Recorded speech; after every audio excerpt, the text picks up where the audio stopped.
All right. Doctor, please introduce yourself. Sure. My name is Michael G. Knight. I am a physician and an internist, and I'm an obesity medicine specialist. I'm an assistant professor of medicine at the George Washington University in Washington, D.C., where I see patients in internal medicine as well as our weight management program. Okay. All right. Great that you're here. Everybody wants to lose weight. What is one thing that you think people get wrong about losing weight? I think when we think about losing weight, people think that it's very simple math, right? So we think of if I eat less and exercise more, the calories will balance out and I'll lose weight. But that's not the reality for many people. So many of the patients that come to see me are in the gym. They're going multiple times a week. They think that they're eating a healthy diet, but they can't seem to lose weight. And so the concept that we talk about is something that we call a set point. So it's kind of like a thermostat when it comes to your weight, right? And so everyone has a set point. And to move that up or down, there are specific things that you have to do. It's not simply eating less or getting on the treadmill an extra 30 minutes that's going to cause weight loss. So it's understanding the underlying reasons for the excess weight and then having a strategic approach to losing it. Okay. So many people ask about this. Metabolism. Yep. How can somebody speed up their metabolism to burn more fat, more calories faster?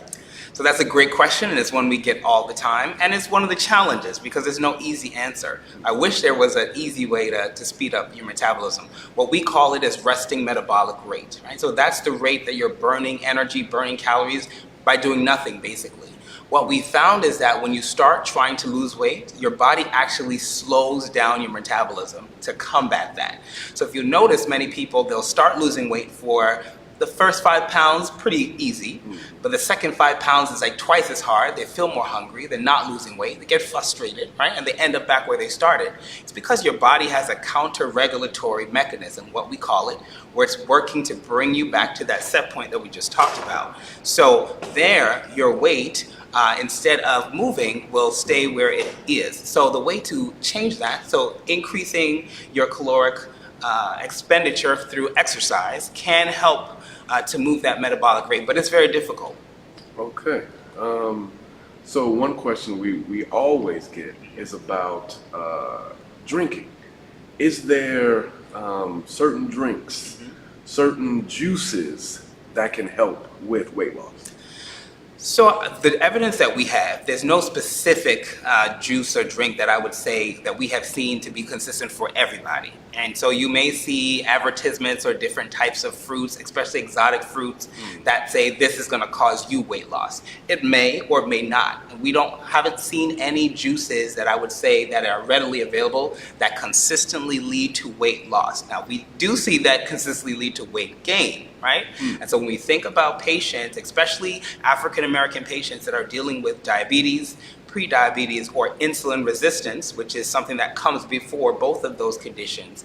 When you look at juices, especially sugary drinks, so just because it's 100% juice does not mean there's no sugar in it, right? There are natural sugars and your body processes that. So if you're dealing with diabetes, pre-diabetes, or insulin resistance, and you also have excess weight, the intake of those kind of juices that have a high sugar content are going to increase your chances of increasing weight and definitely make it difficult to lose weight. Okay. So have you heard anything about apple cider vinegar? So I have. Help or hurt? So I have. So I think in some patients I've seen it been productive in weight loss. Okay. Again, it's not something that I see across the board. It's not something I generally recommend. But again, it's about a comprehensive plan. So I haven't seen any patients that have lost weight with that, eating what they want to eat, activity level where they want it, and they just add apple cider vinegar and now they're losing weight. It's a part of a comprehensive approach. So my patients are strategically decreasing the intake of certain types of food, and we'll probably talk a little bit more about that, as well as increasing physical activity. Additions like apple cider vinegar or other supplements can be helpful in losing weight and controlling that appetite, which is the key piece. Okay. What should a meal look like, or your meals look like when you're eating to lose weight?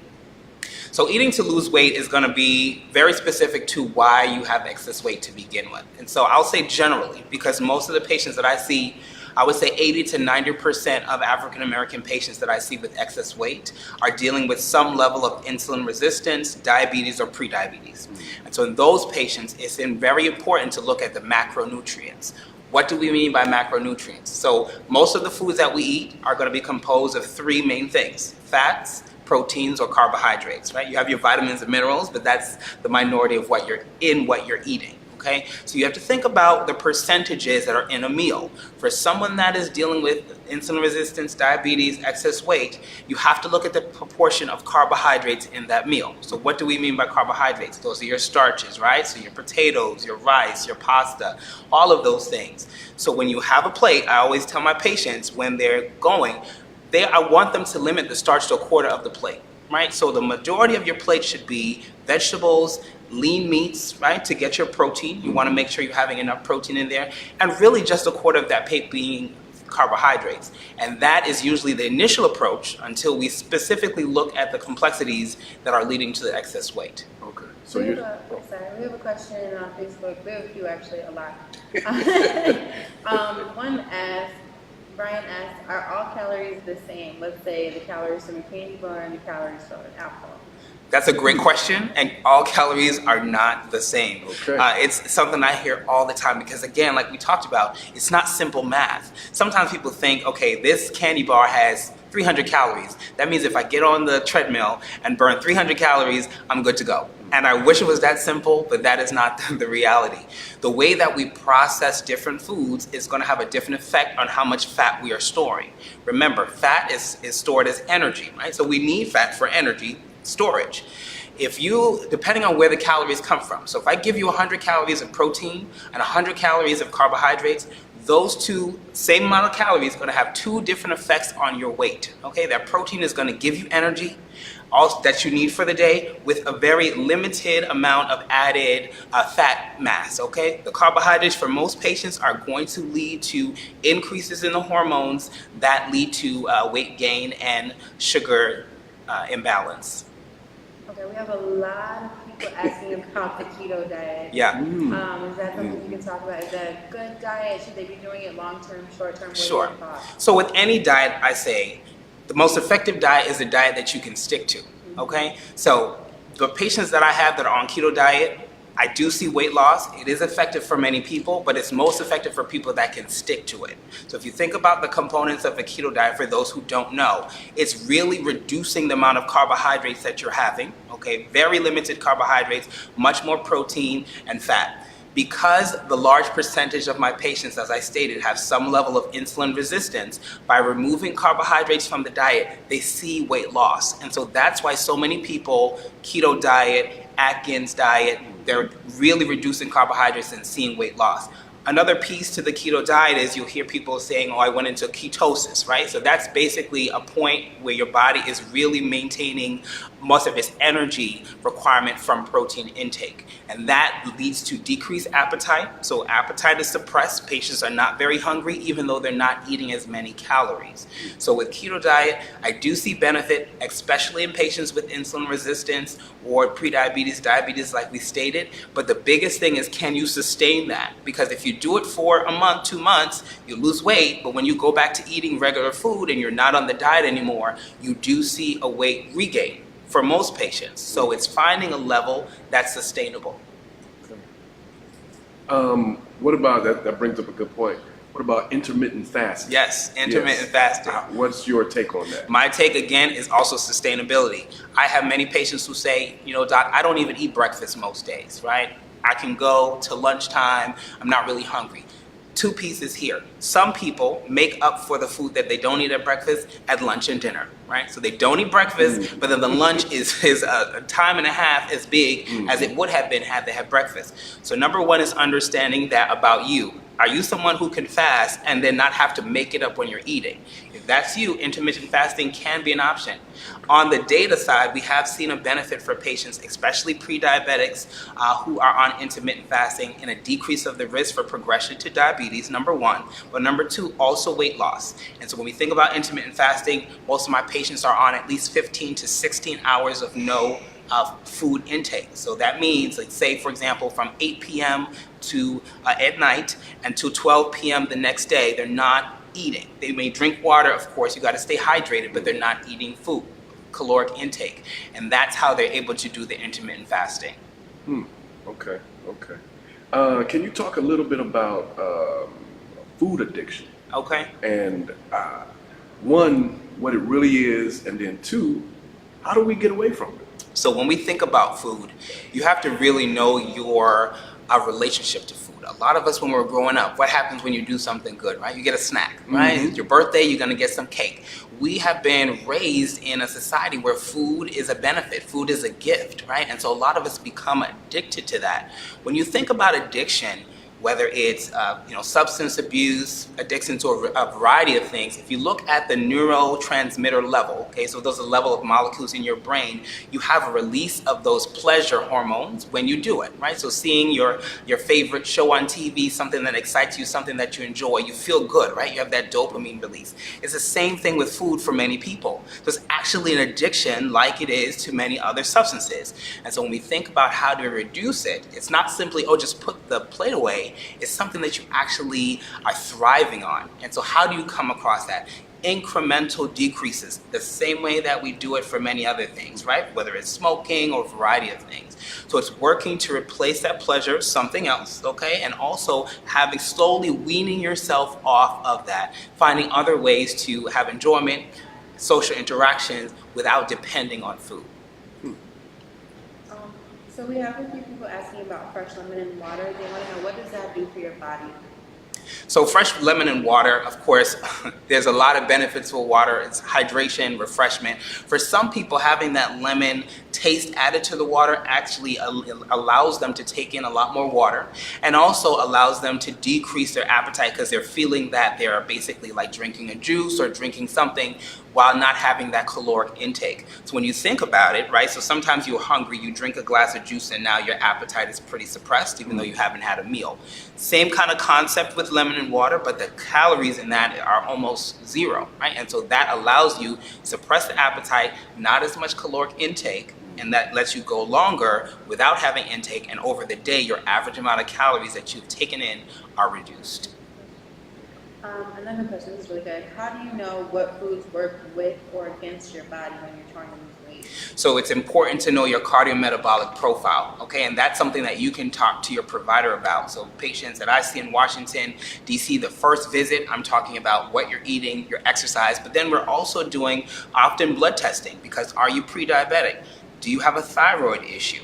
Are you insulin resistant? Are you diabetic? That is all going to change the approach that we have to really see effective weight loss. If I have a patient with diabetes that their average blood sugar or their A1C is outside of goal, so very elevated, they are going to be very difficult to lose weight until that diabetes is controlled, okay? And so if you don't even know if that's an issue for you, it's going to be very difficult and frustrating in your weight loss journey. Okay. And then any thoughts on plant-based eating that you can share? Sure. So I have many patients who are on plant-based diets. I think the biggest point here is avoiding the challenge of having too much carbohydrate intake. One of the things that I've seen in a lot of plant-based diets is it's very carbohydrate and starch heavy. And when we talk about carbohydrates, I'm not talking about veggies, right? So if we think about vegetables, they are technically a carbohydrate, but very, very, very low on the amount of sugar that would be produced, okay? And so when you are on a plant-based diet, you have to make sure you're still maintaining a certain level of protein intake. You're not getting protein from meat, so you need to get protein from things like your beans, right? So legumes, from your nuts. If you do dairy will give you, eggs also can give you protein. So you have to maintain the protein intake. Most of the time for most patients, they need at least 60 grams of protein per day. And so if you are on a plant-based diet, it's great for cardiovascular health, it's great for brain health. So it's a benefit, and I don't discourage patients from that, but you have to make sure that you're maintaining your protein intake. Good advice, good advice. Now, okay, this is always a question. Every year, every month, there's a lot of people that want to lose the gut, keep the butt. Right. And they want to lose weight in a certain area. Right. One, is that possible? And two, just talk about that a little bit. Sure. So it's actually more than just cosmetic, because what we know is where you carry the weight has a different effect on the way that your body reacts to it, and also your risk for cardiometabolic disease.